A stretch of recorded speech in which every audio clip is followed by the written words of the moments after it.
¿Qué tal, mis queridos amigos? ¿Cómo estáis? Espero que vaya muy bien por ahí. Yo estoy hoy en un evento, como puedes ver, no se dan las mejores circunstancias para contarte un coche, pero vamos a intentar por lo menos hacer un repasillo, porque si yo estoy aquí hoy es porque considero que esto es interesante, que lo sepas, y en Carwow intentamos contarte cosas interesantes. Y nada menos que lo que está hoy presentándose aquí es la marca GAC, que para los que ya estamos con unos añitos a cuestas, sí, son las mismas siglas que la marca de bicicletas, pero no tiene nada que ver. Es nada menos que el quinto mayor fabricante de automóviles de China. Está en el top 5. Ahora ya la cabeza me falla, no sé si es el cuarto o es el quinto. Si me tengo que autocorregir, me corrijo con un cartelito. Pero lo importante es que GAC es cosa seria. Para los que viajamos ahora con cierta frecuencia a China, sabemos perfectamente que cuando vas circulando por sus calles, te encuentras con muchísimos coches de la marca Aion. Y esa es la primera marca que va a lanzar GAC en España. Vienen de la mano del grupo Julián, un grupo de concesionarios, tienen estructura en Europa y los dos primeros coches que se empiezan a vender ya se van a fabricar en Europa, además, en la planta de Magna Steyr, que es una navaja suiza que fabrica coches a quien se lo pide. Entonces, vehículos chinos de una compañía grande de aquel país y con unos estándares de calidad muy altos. Para que te hagas idea, los socios ya sabes que se habla mucho, se critica mucho a los occidentales porque nos asociamos con los chinos para enseñarles a fabricar coches, esas joint venture 50-50, pero eso también lo hicieron los estadounidenses y los japoneses. Y la gente de GAC no anda descalza. Sus socios en China son nada menos que Honda y principalmente Toyota, con quien comparte estándares de fabricación e igualmente tecnologías híbridas. Así que no estamos hablando de un advenedizo, no estamos hablando de una marca que sea desconocida, sí lo es para los españoles, pero estamos hablando de una marca que tiene mucha potencia y mucha presencia. Por eso estoy yo aquí precisamente hoy. Nada menos que 5 coches quieren sacar este año en España. Hoy te voy a enseñar los dos primeros. Estos dos primeros coches son eléctricos, pero vienen coches de hibridación e hibridación enchufable en carrocerías sub, por supuesto, incluso monovolumen. Estos dos coches, como son eléctricos precisamente y para superar el rollo de los aranceles, pues se van a fabricar en Europa, que es una idea muy buena. Así que, hechos los prolegómenos, ¿qué tenemos hoy aquí? Bueno, pues tenemos este simpático juguete que se llama UT, este es el Aion UT, que como puedes ver es un utilitario que te puede recordar mucho por las formas al resto de vehículos chinos de este tipo, que están ahí bordeando entre los 4,2 y los 4,4 metros. Quizá el BYD Dolphin sea la gran referencia ahora que se ha renovado en este segmento, pero tenemos otros muchos más, desde el Dongfeng Box hasta el Ora, que está a punto de llegar con GWM, y bueno, pues las marcas europeas, por ejemplo, también, ¿no? Con el Volkswagen ID.3. Unas formas que pueden parecer de utilitario, pero precisamente por las ventajas que tienen las plataformas de coche eléctrico con la distancia entre ejes, pues son vehículos bastante capaces en el interior. De hecho, este coche tiene 2.750 milímetros de batalla, de distancia entre ejes, y eso ya es una cosa seria. Ahora nos vamos a subir un momento al interior y vamos a comprobarlo.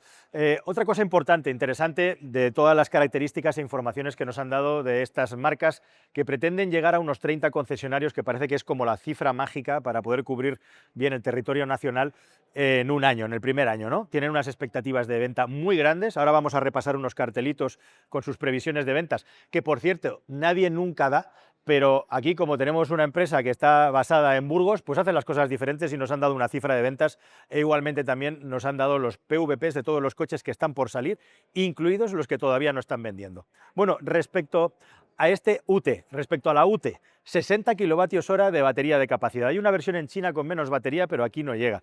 Una velocidad de carga modesta. Estamos hablando de 85-90 kilovatios de potencia en corriente continua, lo que le da para pasar del 30 al 80% en unos 20 largos minutos y, eso sí, nada menos que 150 kilovatios de potencia, es decir, 204 caballos de potencia y un maletero muy amplio, dicen que de 440 litros, que la verdad es que es una pasada, es una barbaridad para el tamaño del vehículo. Así que con todas estas cifras, más o menos, el dato importante e interesante también que te tengo que dar es el tema de las garantías, que en las marcas nuevas pues justamente provoca cierto rechazo, ¿no? Ofrecen 8 años de garantía con 160.000 kilómetros o 8 años de garantía y 200.000 kilómetros por lo que se refiere a la parte del powertrain eléctrico y concretamente a la batería. Estos son los datos de este juguetito. Si te parece, vamos a hacerle un repasillo dentro rápido y nos movemos al V, que por cierto guarda una similitud bastante curiosa y llamativa con el Ssangyong Torres, en este caso ahora KGM, y que bueno, es un coche muy interesante por la capacidad que tiene con esa estética de SUV. Vamos a echar un vistazo a este y saltamos igualmente a su hermano, como digo, el segundo de los 5 modelos que la compañía va a vender en España. Estos dos son los primeros que empieza a vender. Vamos allá. Me encanta que en los coches chinos la función, el modo Sport, es el modo deporte o deportes, en este caso. Muy bien traducido al español. Bueno, como en muchos coches chinos, ya ves que la configuración en el interior, en lo que se refiere a las pantallas, es la de siempre. Aquí una pantallita pequeña, rollo pegote, puesta aquí delante, con la información básica, y luego una pantalla grande con un poquito menos de 15 pulgadas, y se supone que un funcionamiento decente en lo que se refiere a las funcionalidades y sobre todo a la velocidad de funcionamiento y de refresco. Por lo poco que he podido estar trasteando, bueno, pues son unos menús bastante similares a los de otros muchos coches, no son especialmente agraciados en lo que se refiere a la fluidez o en lo que se refiere a la organización gráfica, pero son suficientes para un vehículo como este, del que ahora, como te decía, vamos a revisar el precio. Dos características interesantes. Tiene varias cosas interesantes este coche. Un techo completamente de cristal que no se puede abrir, y un sistema de visualización alrededor del vehículo, como tienen la mayoría de coches de esta nacionalidad. Fíjate aquí el lugar en el que estamos trabajando, rodeados de sillas y de personal, y que se activa automáticamente cuando vas circulando a baja velocidad y tienes gente alrededor o te estás pasando cerca de algún tipo de obstáculo.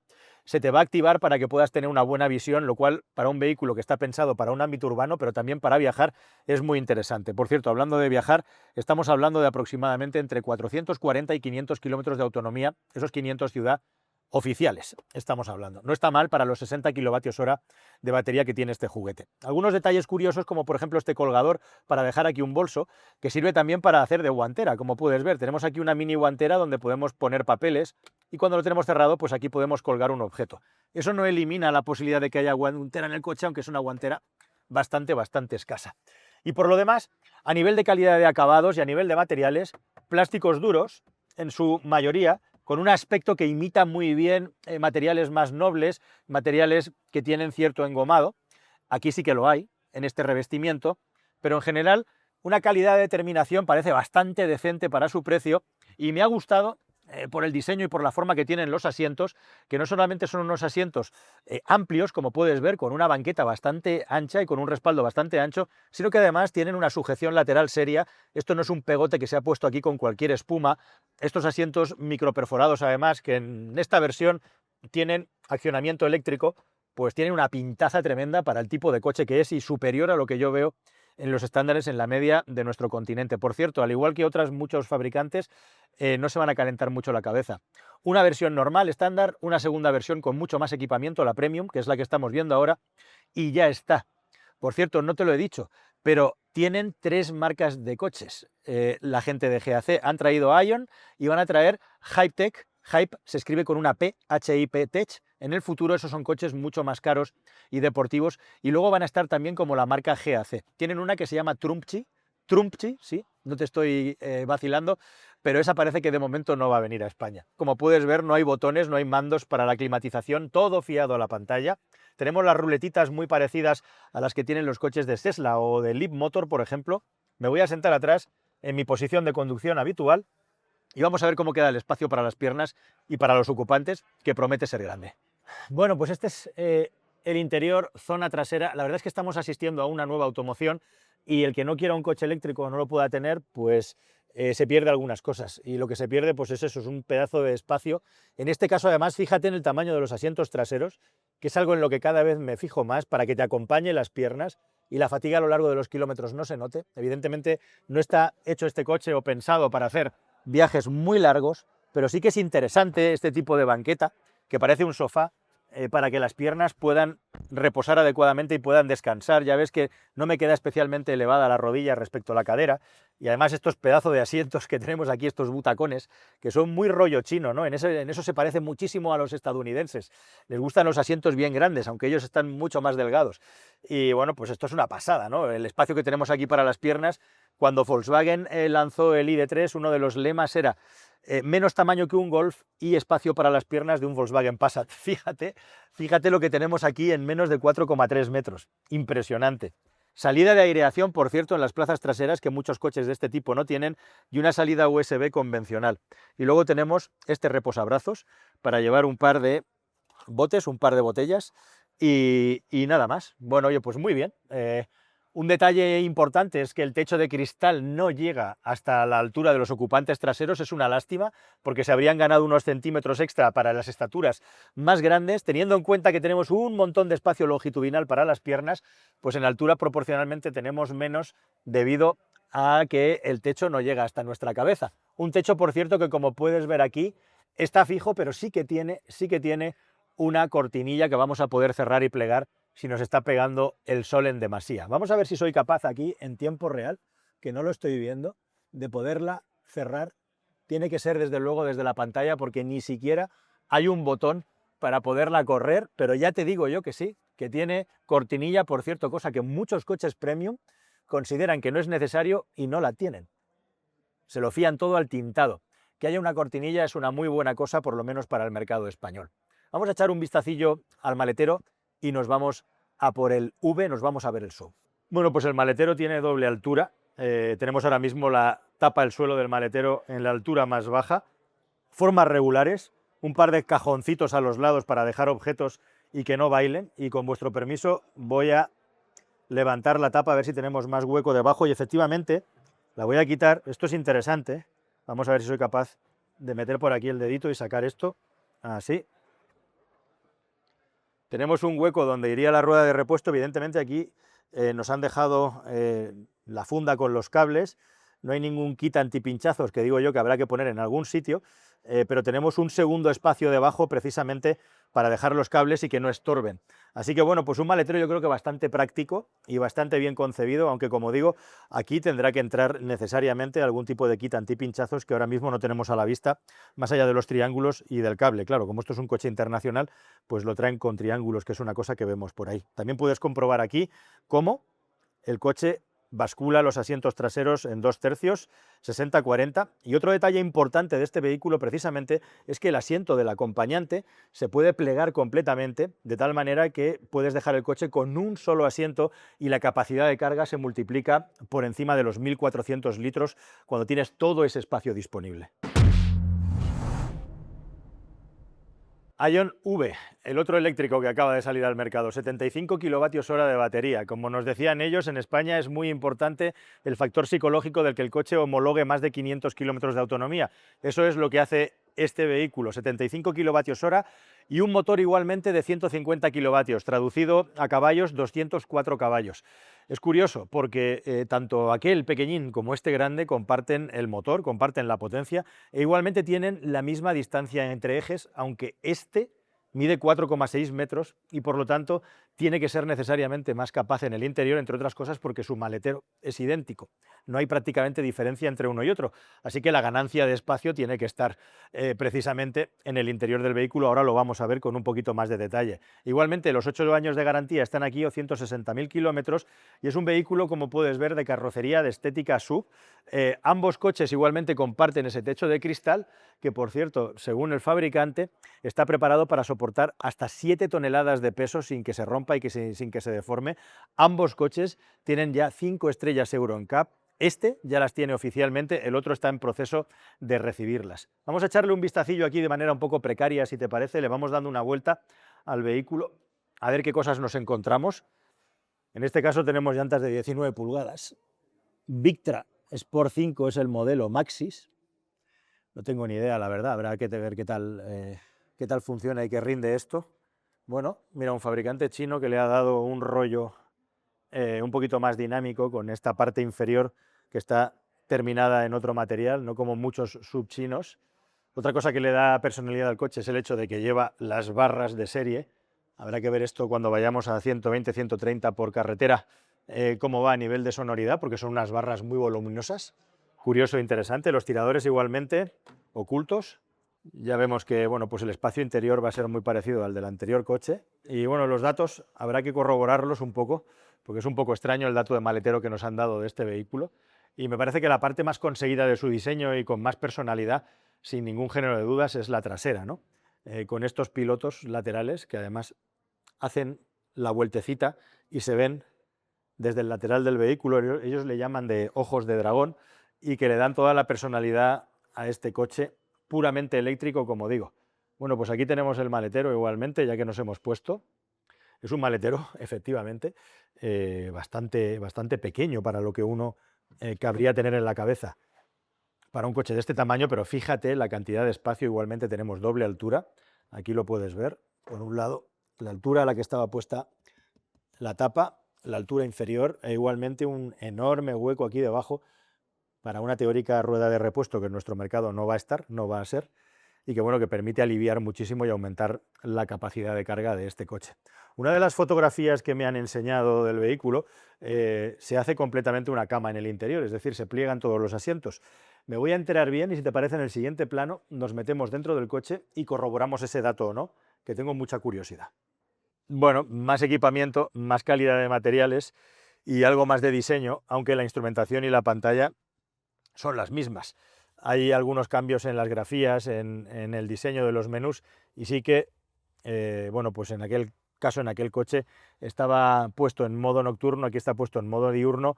Alguna opción más hay, pero vamos, es todo bastante parecido en lo que se refiere a la organización de los menús y cómo navegas por ellos, en la que siempre tenemos un índice en el lado izquierdo y podemos ir metiéndonos en los distintos submenús e ir avanzando. Este coche tiene unos recubrimientos más ricos, claramente, un equipo de sonido superior, más equipamiento, un techo de cristal de más de 2,5 metros de superficie, mucho más grande y, en definitiva, pues un equipamiento un poquito más rico que aquel, una cámara para monitorizar al conductor y exactamente el mismo volante también con las ruedecitas que parece que les gustan mucho a este fabricante. Los asientos yo diría que son exactamente los mismos igualmente. Y lo que sí que tenemos aquí es un cargador inductivo más potente con hasta 50 vatios de potencia que se coloca en esta posición y que va a permitir además tener ventilación para que el teléfono móvil no se quede a medias una vez que está cargando. En general está todo bastante bien integrado, como podéis ver tenemos la clásica disposición de una columna colocada aquí arriba, puesto que ya no hay botones que tocar, para dejar los cargadores del móvil. Los botones han desaparecido para dar paso a los cargadores del móvil, dos portavasos y luego tenemos un hueco enorme aquí debajo donde se colocan todos los cargadores del vehículo. Y un cajón, por cierto, este es un detalle interesante que tiene este vehículo, este cajón realmente es una nevera. Si te asomas lo vas a poder ver.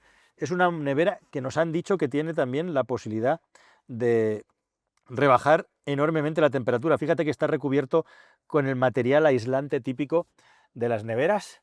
Bueno, pues oye, no está mal, ¿verdad? No está nada mal. Habrá que ver qué tal se conduce esto y cómo circula.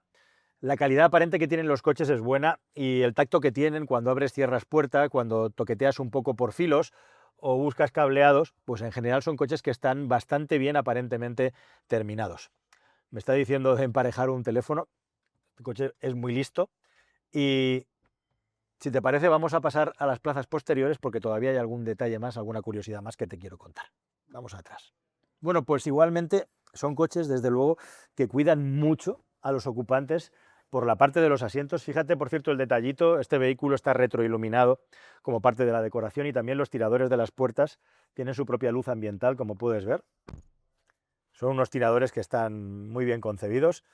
Y muchísimo espacio para las piernas atrás. Ahora el asiento de delante se me ha echado, o sea, esta no es mi posición real de conducción hacia adelante, pero hay espacio más que de sobra y además incluso en la posición más baja caben los pies por debajo del asiento, que es un detalle muy bueno. Las salidas de aireación están por los laterales. Como yo prácticamente nunca viajo en un vehículo de estos, pues no tengo gran criterio para decirte si es mejor que esté en el centro o aquí. Sí que es verdad que mucho vehículo tipo Vito de 7 plazas o de 9 plazas lo suelen llevar en los lados o arriba incluso, y la verdad es que funcionan bastante bien. Y un detalle curioso que solamente tiene el asiento del acompañante, que además se puede convertir igualmente en un asiento completamente plegado, es el tema, fíjate lo que hay aquí. Tenemos una mesita de cortesía e igualmente tenemos un portarrevistas, un portaobjetos. Aquí te puedes poner tú a trabajar con tu portátil o a comer tranquilamente mientras estás esperando a que el coche termine de cargarse. Hablando de cargar, este coche tiene una potencia de carga claramente superior al anterior. Este está aproximadamente en los 150-160 kilovatios de potencia de carga pico y por lo tanto carga más rápido. También es cierto que la batería es más grande. Bueno, detallitos como el hecho de que podamos cambiar el ángulo del asiento trasero bastante, nos podemos echar bastante para atrás. Como puedes ver, me pongo aquí al lado que si no el foco me va a destrozar la cara. Pero bueno, ya ves que tiene bastante ángulo para conseguir una postura que sea más apropiada en función pues, de las características de la persona que se sienta aquí detrás. Pues ahí tenéis directamente una fotografía de los precios que nos ha comunicado la distribuidora de la marca GAC y su propia central en el evento que tuvimos en Madrid. Estos dos primeros coches, como puedes ver, muy sencillos, solamente tienen dos niveles de acabado. El Ion UT, este utilitario que no lo es tanto, que engaña por tamaño y también a lo mejor por estética, como le ocurre al BYD Dolphin, sale con un precio de 30.995 en la versión Premium y 1.000 euros más en la versión Luxury con el equipamiento máximo. Por su parte, el Ion V aparece en el mercado con 37.995 euros de coste y 40.595 euros en el caso de la versión Luxury. Estos son precios PVP sin campañas del fabricante, sin financiación y sin las distintas ayudas que se dan por comprar un vehículo eléctrico e igualmente los certificados energéticos. Como podéis ver hacia la derecha, van a aparecer tres coches nuevos más, un SUV de gran tamaño, UltraFEB le llaman ellos, llevará una batería grande, de lujo, un vehículo monovolumen también de gran tamaño que va a ser híbrido enchufable como puedes ver y luego un vehículo el GS4 que será un SUV que impacte ahí en la categoría del Qashqai con un motor de combustión interna y que pretenderá, entiendo, ser muy competitivo en cuanto a precio con las campañas anuncia 32.000 de salida. Bueno, pues esto es lo que ha dado de sí el lanzamiento, la puesta de largo de un nuevo fabricante importante chino en Europa, en España en este caso, la marca GAC con sus coches Ion. Veremos qué tal acogida tiene en el mercado a nivel de consumidor y también de distribución, que realmente es donde está la cosa más complicada ahora mismo y donde hay una competencia feroz, loca. De todo esto hablaremos en próximos vídeos en el canal. Espero que os haya gustado el contenido como siempre y hasta un nuevo vídeo. Adiós.